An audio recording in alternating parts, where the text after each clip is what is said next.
பில்டிங்ல அப்படியே சறுக்கு மரம்லாம் விளையாடி அப்படியே நோ ஸ்கை டைவ் அடிக்கிற மாதிரி ஜம்ப் பண்ண.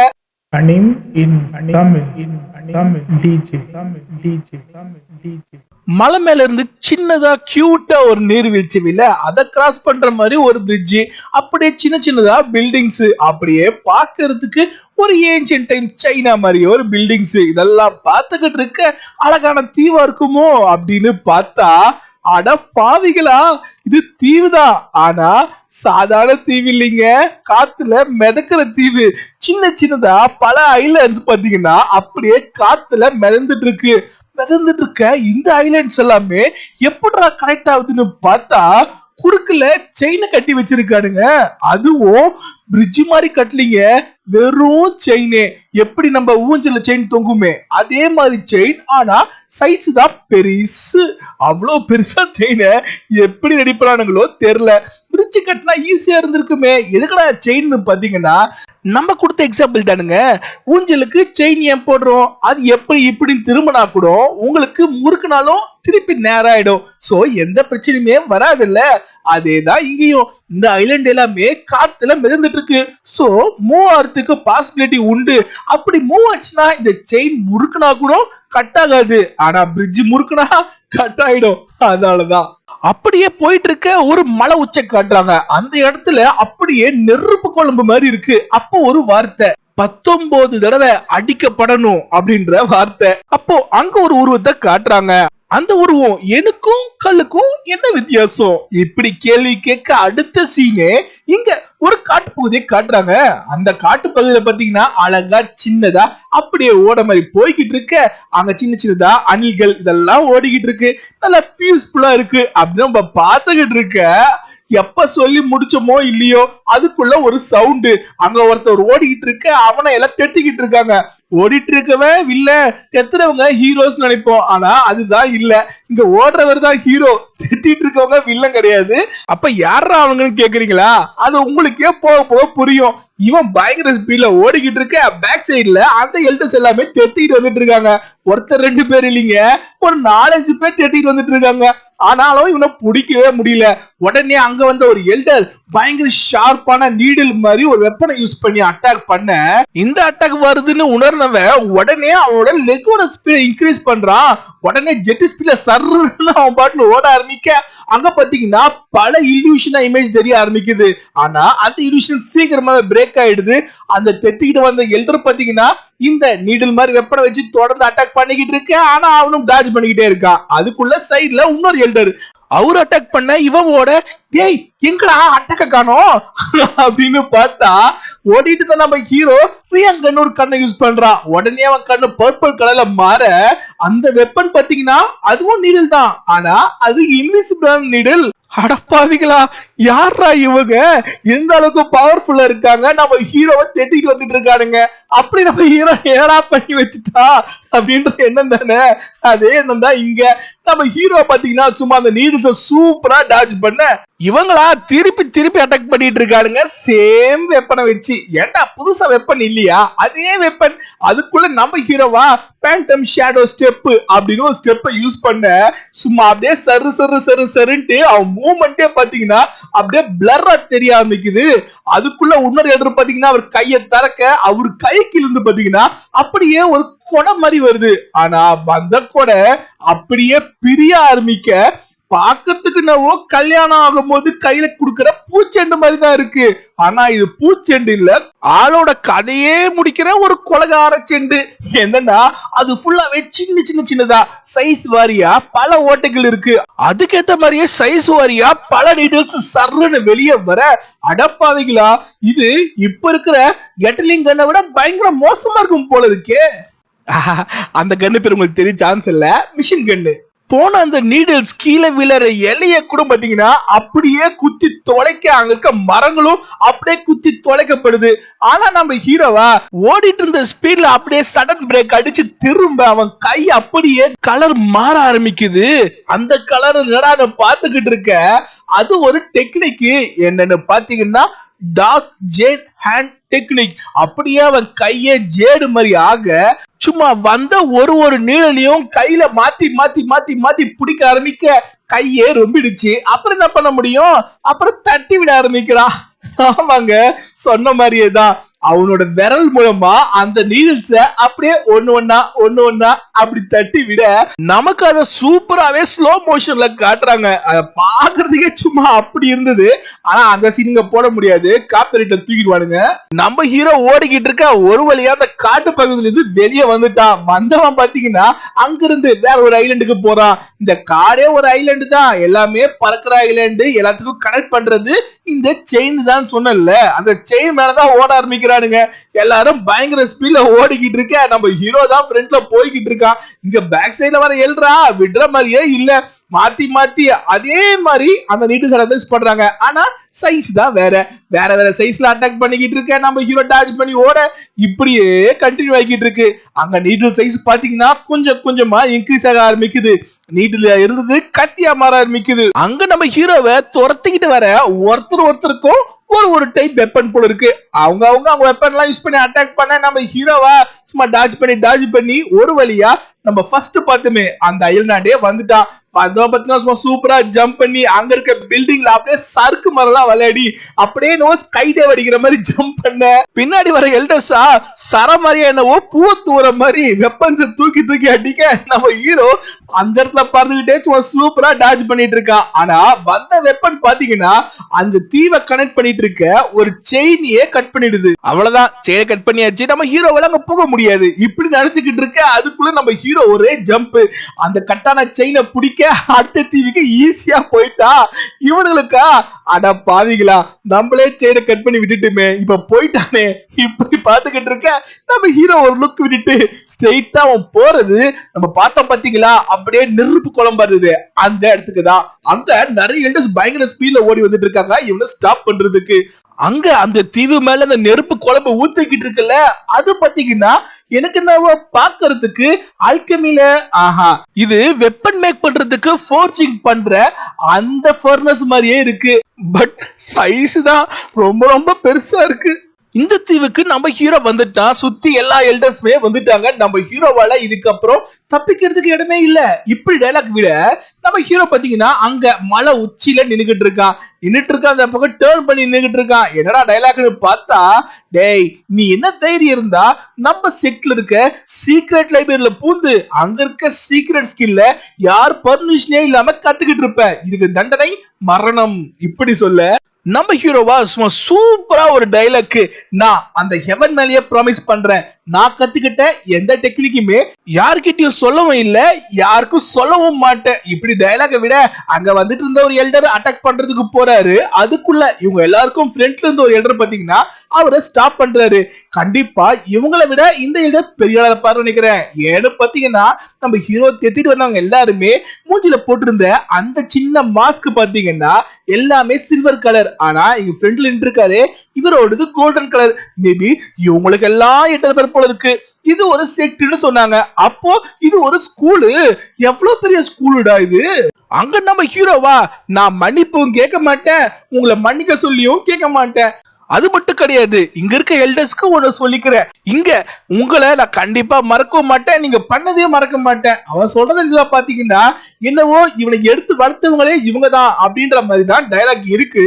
அது பாஸ்டா இருக்கலாம் இல்ல ஃபியூச்சரா இருக்கலாம். நீங்க எனக்கு சொல்லி கொடுத்ததை கண்டிப்பா நான் மறக்கவே மாட்டேன். என் வாழ்க்கையில நான் கத்துக்கிட்ட ஸ்கில்ஸ் எபிலிட்டி எல்லாமே டேங்க் மேனால கொடுக்கப்பட்டதுதான் அப்படின்னு சொல்றான். ஒரு நிமிஷம், இந்த டேங்க் மேனா யாருடான்னு பார்த்தா இந்த செக்டே டேங்க், இங்க இருக்கவங்க எல்லாருமே டேங்க் மேன் அப்படின்னு அழைக்கப்படுறவங்க. இப்படி சொல்லிக்கிட்டே நம்ம ஹீரோ உன் கையில இருந்து ஒரு வெப்பன் மாதிரி எடுக்கிறான். ஆனா பாக்குறதுக்கு வெப்பன் மாதிரி இல்ல, எடுக்கணுமோ ஒரு லோட்டஸ் மாதிரி இருக்கு, அதுவும் பூக்காத ஒரு லோட்டஸ். இத பார்த்தா அந்த எல்டர்களுக்கு எல்லாருக்கும் பயங்கரமான ஷாக்கு. அவன் இத கம்ப்ளீட் பண்ணிட்டானா இப்படி ஷாக்ல இருக்காங்க. என்னன்னா நம்ம ஹீரோ அந்த சீக்ரெட் லைப்ரரியில போய் கத்துக்கிட்ட சீக்ரெட்ஸ் என்னன்னா இந்த வெப்பன் தான். இந்த வெப்பன் பாத்தீங்கன்னா சும்மா சாதாரண வெப்பன் இல்லைங்க, அவுட்டர் சர்க்கிள், அதாவது இங்க அகாடமியில இருக்கிற அவுட்டர் சர்க்கிள்ல இருக்கிறதுலயே ரொம்பவே பவர்ஃபுல்லா சொல்லப்பட்ட அல்டிமேட் ஹிடன் வெப்பன் இதுதான். நம்ம ஹீரோ தூக்கி போட அப்படியே பூக்காத அந்த லோட்டஸ் விரிஞ்சி அப்படியே ஃபேன் மாதிரி சுத்தி வர நம்ம ஹீரோவா, நான் செத்தாலும் உயிரோட இருந்தாலும் நான் உங்களுக்கு தான் சொந்தம். ஆனா எனக்கு ஒரு விஷயம் நல்லாவே தெரியும், நான் இந்த டேங்க் மேனோட ரூலை பிரேக் பண்ணிட்டேன். அந்த ரீசனால கண்டிப்பா நான் செத்தாலும் என்னோட பணத்தை இங்க புதைக்கவே மாட்டீங்க. சோ அட்லீஸ்ட் நான் இங்க இந்த அன்சார்ட்டட் சார்ம்லயாவது என் கார் இருக்கட்டும்னு சொல்ல, அடுத்த செகண்ட் நம்ம ஹீரோவோட கண் கலங்க, அவ கண்ணுல இருந்து நீர் வழி ஆரம்பிக்க, அப்படியே நம்ம ஹீரோவோட உடம்புல இருந்து ஒரு ஒளி வர ஆரம்பிக்குது. என்னடா பண்ண போறான் இவன் அப்படின்ற ஷாக்ல அந்த எல்டர் ஜம்ப் பண்ண, அதுகிட்ட நம்ம ஹீரோ அந்த 2 எல்டருமே அப்படியே ஜென்டலா புஷ் பண்றான். புஷ் பண்ண அவங்க தள்ளி போக, நம்ம ஹீரோ பேக் சைடுல ஜம்ப் பண்ண, அடுத்த செகண்டே ஒரு சின்ன பிளாஸ்ட். அந்த பிளாஸ்ட் என்னன்னு பாத்தீங்கன்னா, நம்ம ஹீரோ உடம்புல ஒரு துணி கூட இல்ல. என்னடா பண்ணா அப்படின்னு பார்த்தா, நம்ம ஹீரோ சும்மா ஃபேஷனா அவனோட ட்ரெஸ் ரிமூவ் பண்ணிருக்கா. அவ்வளவுதான், என்ன எல்லாம் தூள் தூளா போயிடுச்சு. எனக்கு நீங்க பண்ணதுக்கு நான் திருப்பி கொடுக்க என்னால முடிஞ்சது இந்த வெப்பன் மட்டும்தான். இந்த ரேஜிங் புத்தா லோட்டஸ் வெப்பனை உங்களுக்கு என்னோட கடைசி கிஃப்டா தரேன். இப்படி நம்ம ஹீரோ சொல்லிக்கிட்டே அப்படியே நடந்து போக, என்னடான்னு பார்த்தா இப்ப நம்ம ஹீரோ பிளாஸ்ட் பண்ணால அவன் ட்ரெஸ், அதுக்கு காரணமே தெரியுதுங்க. நான் நீங்க கொடுத்த எதுவுமே எடுத்துக்கிட்டு போல அப்படின்னு சொல்றான். அதனாலதான் இந்த கிளானோட ட்ரெஸ் கூட நம்ம ஹீரோ ரிமூவ் பண்ணிட்டு இருக்கான். அப்படியே நம்ம ஹீரோ நடந்து போய்கிட்டு இருக்கும் போது, நான் எடுத்த எல்லா மேனுவலுமே என்னோட ரூம்ல இருக்கிற முதல் கல்லுக்கு பின்னாடி ஒளிச்சு வச்சிருக்கேன் அப்படின்ற விஷயத்தையுமே சொல்லிட்டான். அதுக்குள்ள தேங்க்ஸ் ஆன் அப்படின்னு கூப்பிட, நம்ம ஹீரோவா நான் நீங்க கொடுத்த எல்லாத்தையுமே கொடுத்துட்டேன், இதுக்கப்புறம் என்கிட்ட எதுவும் இல்லைன்னு சொல்லிட்டு ஜம்ப் பண்ண, இத பார்த்தா அந்த எல்டர் பயங்கர ஸ்பீட்ல ஓடாரு. இரு அப்படின்னு சொல்ல, ஆனா அதுக்குள்ள நம்ம ஹீரோ ஜம்ப் பண்ணிட்டான் அந்த மலை உச்சியில இருந்து. அங்க அந்த எல்டரோட கண்ணுல பயங்கரமான ஷாக்கு தான் தெரியுது. அப்போ நம்ம ஹீரோ விட்டுட்டு போன அந்த ரேஜிங் லோட்டஸ் பாத்தீங்கன்னா அப்படியே திருப்பியும் அவர் கைக்கே வர, அந்த எல்டருக்கா, நீ எதுக்குடா கடைசி வரைக்கும் இப்படி இருந்த அரகண்டா, நீ எங்க பேச்சு கேட்டிருக்கலாமே, இப்படி கேட்காம நாங்க கொஞ்சம் கூட எதிர்பார்க்காத அளவுக்கு இவ்வளவு பெரிய விஷயத்த பண்ணிட்டியே. அந்த செகண்ட் நம்ம ஹீரோவை நினைச்சு பாக்குறாரு. நம்ம ஹீரோ தப்பிச்சு போனது இதெல்லாம் நினைச்சு பார்க்க, அங்க மத்த எல்டர்ஸ் எல்லாருமே அவன் ஒரு ட்ரைட்டர், அவன் கீழே விழுந்துட்டான், நீங்க இதுக்கு வருத்தப்படுறீங்க இப்படி சொல்ல வந்தது அவருக்கு கோபம். யார பார்த்து ட்ரைட்டர்னு சொல்றீங்க? அவன் நம்ம வச்சிருந்த சீக்கிரட்டை திருடினா, ஆனா அது எல்லாத்தையுமே முழுசா கத்துக்கிட்டது மட்டும் இல்ல, அத பக்காவா யூஸும் பண்ணா, 10வதுக்கு நம்ம கண்டுபிடிப்போடு தெரிஞ்சும் தப்பிச்சு போகாம இருந்தான். 10வதுக்கு நீங்க ட்ரைட்டர் அப்படின்னு சொன்ன அவன் இன்னசென்ஸ் நிரூபிக்கிறதுக்காக தன்னோட உயிரே இப்ப நம்ம கண்ணு மேடி விட்டுருக்கான். நீங்க சொல்ற மாதிரி ட்ரைட்டரா இருந்தா அவன் கத்துக்கிட்ட ஸ்கில், இப்போ அவன் விட்டுட்டு போன இந்த வெப்பன் இந்த டோட்டல் செக்டியே தரமட்டமாக்கி இருப்பான். டேங்க்மேன் அப்படின்னா யாரு அப்படின்னு தெரியாத அளவுக்கு ஹிஸ்டரியில இருந்தே அழைச்சிருப்பான். ஆனா அது மாதிரி அவன் பண்ணலையே. அதுக்கு பதிலா இந்த வெப்பனை நமக்கு ஃபைனல் கிஃப்டா விட்டு போயிருக்கான். 200 வருஷத்துல யாருமே பார்க்க முடியாத ஒரு பெரிய ஜீனியஸ் அவன்தான். அதுக்குள்ள அங்க இருக்க இன்னொரு எல்டர், அவன் நம்ம சீக்ரெட் ஸ்கில்ல பெர்மிஷன் இல்லாம கத்துக்கிட்டு இருக்கான்னு சொல்ல, உடனே இவருக்கு பயங்கரமான கோபம். சரி ஓகே, நீங்களும் திருடிட்டு இந்த வெப்பன் கொடுத்தான் பாத்தீங்களா, இத நீங்களும் அடிப்படை கொடுங்க இப்படி சொல்ல, அவங்களுக்கா என்ன சொல்றதுன்னு தெரியல. நம்ம எல்லாருமே ஒரு முட்டாள், நீங்க அவன் ட்ரைட்டர் கத்துக்கிட்டான் இப்படி சொன்னீங்களே தவிர, நம்ம டேங்க்மேன் உயரத்துல கொண்டு போகக்கூடிய ஒரு அற்புதமான ஸ்டூடெண்ட் நம்ம கண்ணு முன்னாடியே அவங்க உயிரை இழந்தான். அத நம்ம கண்ணால பார்த்துக்கிட்டு எதுவுமே பண்ணாம நின்னோம். நம்ம எல்டர்ஸ் கிளானை சேர்ந்தவங்க எல்லாருமே கூட்டு போங்க, எனக்கு தேங்க்ஸ் சார் பார்த்தே ஆகணும், நீங்க எல்லாரும் அங்க போங்க, அவன் உயிரோட கொண்டு வந்தாலும் சரி இல்ல அவன் உடம்ப கொண்டு வந்தாலும் சரி, அவனை நான் பார்த்தே ஆகணும்னு சொல்ல, இன்னிலிருந்து தேங்க்ஸ் சார் நம்ம அவுட்டர் சர்க்கிள் டிசிப்ளின் கிடையாது, இன்னர் சர்க்கிள் டிசிப்ளின். அவன் உயிரோட திரும்பி வந்தா இந்த செக்ட் மாஸ்டரான நான் இப்ப சொல்றது, எனக்கு அப்புறம் என்னோட வாரிசா இந்த மாஸ்டர் பதவியில உட்காரக்கூடிய தகுதி அவன் ஒருத்தனுக்கு மட்டும்தான் உண்டு இப்படி சொல்ல, நம்ம டேங்க்ஸான் கீழே விழுந்துட்டு இருக்கும் போது அவனுக்கு பாத்தீங்கன்னா குழந்தை உருவம் தெரியுது. திருப்பியும் கண்ணை திறக்கிறான், திருப்பியும் வேற ஒண்ணு தெரியுது. அதுக்குள்ள அவன் அந்த வெப்பனை பில்ட் பண்ணிட்டு இருந்தானே அதுவும் தெரியுது. அதுக்குள்ள அவன் சண்டை போட்டுட்டு இருக்க மாதிரி தெரியுது. அவனுக்கு மாத்தி இதுவும் அதுவும் தெரிய ஆரம்பிக்க, என்னடா நடக்குதுன்னே புரியாம கன்ஃபியூஸ்ல இருக்கான். அங்க பாத்தீங்கன்னா ஒரு குழந்தையா இருக்கிற மாதிரி இருக்கு, யாரோ சண்டைலாம் போட்டுக்கிட்டு இருக்காங்க அப்படின்னு தெரியுது. என்ன நடக்குதுன்னே புரியாம நம்ம ஹீரோ கன்ஃபியூஸ்ல இருக்க, அடுத்த சீனே ஒரு மலை உச்சில ஒரு சின்ன பையன் உட்கார்ந்து மெடிடேஷன் பண்ணிக்கிட்டு இருக்கான். அது சின்ன பையன் வேற யாரும் இல்ல, நம்ம டேங்க்ஸான் தான். என்னாச்சுன்னு பாத்தீங்கன்னா, காட்டுனாங்களே சின்ன பையன் மாத்தி அவன் திருப்பியும் குழந்தையாவே மாறி இருக்கான். இது அந்த உலகமே கிடையாது, இது வேற ஒரு உலகம். டொவரோ மெயின்லைன் அப்படின்னு சொல்லப்படுற இந்த இடத்துல தான் நம்ம ஹீரோவை பிறந்திருக்கான். அவன் பாத்தீங்கன்னா சின்ன வயசுல இருந்தே அவன் கத்துக்கிட்ட அவன் கிளானோட சேர்ந்த அந்த ஸ்கில், சீக்ரெட் ஸ்கில் எல்லாத்தையுமே கொஞ்சம் கொஞ்சமா ட்ரைனிங் பண்ணிக்கிட்டு இருக்கான். இந்த உலகத்தை சேர்ந்த எல்லா பசங்களுமே பாத்தீங்கன்னா அவங்களோட 6வது வயசுல ஸ்பெஷல் எபிலிட்டி அவங்களுக்கு வருமா. அந்த எபிலிட்டி மூலமா அவங்களால மார்ஷியல் சோல் அப்படின்னு சொல்லப்படுற பவரை அவங்களால யூட்டிலைஸ் பண்ண முடியும். என்னன்னு பாத்தீங்கன்னா நார்மலா மிருகங்களா இருக்கட்டும் இல்ல எந்த உயிரினமா இருக்கட்டும் எல்லாத்துக்குமே சோல் அப்படின்னு ஒண்ணு இருக்கு. அதாங்க உயிர் அப்படின்னு சொல்லுவோம்ல, அது எல்லாத்துக்குமே உண்டு இல்ல. சோ பூச்சா இருக்கலாம், செடியா இருக்கலாம், கொடியா இருக்கலாம், மரமா இருக்கலாம், மிருகமா இருக்கலாம், இதுங்களோட ஏதாவது ஒரு பவர் அந்த பசங்களுக்கு கிடைக்குமா. நம்ம ஹீரோ உட்காந்து மெடிடேஷன் பண்ணிக்கிட்டு இருக்க, அப்படியே அவனை சுத்தி ஸ்பிரிச்சுவல் ஃபார்மாக வரல. அங்க நம்ம ஹீரோக்கு சுத்தி வாமான அந்த ஸ்பிரிச்சுவல் எனர்ஜி பாத்தீங்கன்னா அப்படியே லோட்டஸா மாற ஆரம்பிக்குது. நம்ம ஹீரோ கண்ணை திறக்க என்னடா நடக்குதுன்னு பார்த்தா நம்ம ஹீரோ போன ஜென்மத்துல அவன் கிளான்ல கத்துக்கிட்ட அந்த டெக்னிக்க இப்ப கொண்டு வரதுக்கு ட்ரை பண்றான். பட் அவனால ஃபர்ஸ்ட் லெவலுக்கு மேல அந்த கல்டிவேஷனை கண்டினியூ பண்ண முடியல. அதுக்கு காரணம் உண்டு. என்னன்னா அவ இருந்த உலகம் வேற, இது வேற உலகம். நம்ம ஹீரோவா 3 மாசமா ட்ரை பண்ணிட்டு இருக்கான். பட் எல்லாமே ஃபெயில் ஆயிட்டே இருக்கு. என்னதான் அவனோட அந்த பேஸ் கல்டிவேஷனை இன்க்ரீஸ் பண்ண முடியாம போனாலும் எக்ஸ்ட்ரீம் பர்பிள் ஐ அப்படின்னு சொல்லப்படுற ஒரு டெக்னிக் இருக்கு. அந்த டெக்னிக் பாத்தீங்கன்னா இப்போ இவன் பண்ற பிராக்டிஸ் மூலமா இன்க்ரீஸ் ஆகிட்டே இருக்குன்றான். அதாவது நம்ம ஹீரோவால பேஸ் லெவல் இன்க்ரீஸ் பண்ண முடியல, பட் அவ கத்துக்கிட்ட சில டெக்னிக்கே நம்ம ஹீரோவால இந்த லைஃப்லயும் கல்டிவேஷன் பண்ண முடியுது. அவங்க பழைய செட்ல டார்க் ஹெவன் ஸ்கில் அப்படின்னு சொல்லப்படுறதுல மொத்தம் 9 லெவல் இருக்கு. ஆனா நம்ம ஹீரோவால ஃபர்ஸ்ட் லெவல் தாண்டி போகவே முடியல. ரொம்பவே கஷ்டமா இருக்கு. மேபி அதுக்கு சூட்டபிளான இடம் இது எல்லாம் இருக்கலாமோ, இப்படி சந்தேகம் நம்ம ஹீரோக்கு இருக்கு. அப்போ நமக்கு ஒரு வில்லேஜ காட்டுறாங்க. அங்க ஒருத்தர் குதிரை வண்டி ஓட்டிட்டு போக அங்க இருக்க ஒருத்தர் ஸ்டாப் பண்றாரு. எங்க போறேன்னு கேட்க, நான் டெலிவரி பண்ண போறேன்னு சொல்ல, அப்படியா அப்படின்னு கேட்க, இவங்க வில்லேஜ்ல பாத்தீங்கன்னா 300 ஃபேமிலி இருக்கு. இவங்களோட மெயின் விஷயமே வெஜிடபிள் தான். இதை கல்டிவேட் பண்றது, அதை விற்கிறது. இதுதான் இவங்களோட உணவுக்கான ஆதாரமே. இந்த வில்லேஜோட பேர் என்ன தெரியுமா? Sacred soul village. இந்த வில்லேஜ்ல சேக்ரெட் சோல் அப்படின்னு சொல்லப்படுற ஒரு பிரம்மாண்டமான சோல் பவர் இருந்துதான். அதனாலதான் இந்த வில்லேஜுக்கு அந்த பேரு. அது மட்டும் இல்ல, பெரிய 2 கண்ட்ரி கிராஸ் செய்யப்பட்ட ரோட் இவங்க வில்லேஜுக்கு பக்கத்துல தான் இருக்கு. அதனாலதான் ஈஸியா அங்க எடுத்துட்டு போய் வில்லேஜ விற்க அந்த காசு மூலமா இவங்க நிம்மதியா வாழ்ந்துட்டு இருக்காங்க. இப்படி பேசிக்கிட்டு இருக்க, டேய் உன் வாயை பார்த்து மூடுறா அப்படின்ற.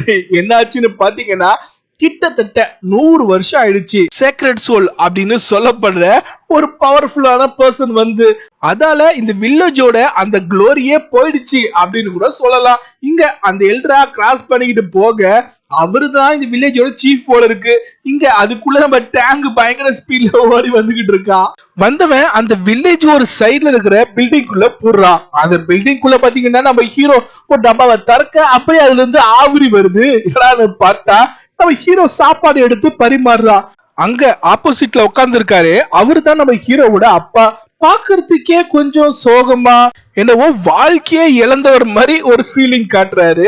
அதுக்குள்ள யாரோ கதவை தட்ட, நம்ம ஹீரோட அப்பாவா, போய் பாரு போ அப்படின்னு சொல்ல, என்னடான்னு பார்த்தா அந்த வில்லேஜோட எல்டர் சின்ன சின்ன பசங்க எல்லாம் கூப்பிட்டுக்கிட்டு வராரு. வரவரு இந்த வில்லேஜோட கதைய சொல்ல ஆரம்பிக்கிறாரு. இந்த வில்லேஜ் ஒரு காலத்துல பெரிய பிரம்மாண்டமா இருந்தது. 100 வருஷத்துக்கு முன்னாடி இங்க இருந்த ஒரு பையன் அடிச்ச அடியில தான் இந்த கல்லுல இவ்வளவு பெரிய ஓட்டையே விழுது அப்படின்னு டைலாக விட, அப்போ சடனா யாரோ ஒருத்தர் பயங்கர ஸ்பீட்ல வர மாதிரி ஃபீல் ஆக நம்ம ஹீரோ சடனா திரும்பி பார்க்க, அப்போ ஒருத்தர் அங்க லேண்ட் ஆகுறாரு. யாரான்னு பாத்துக்கிட்டு இருக்க. அதோட இந்த எபிசோட் முடியுது. சரி, அடுத்த சண்டே என்ன நடக்குது அப்படின்னு கண்டிப்பா பார்க்கலாம்.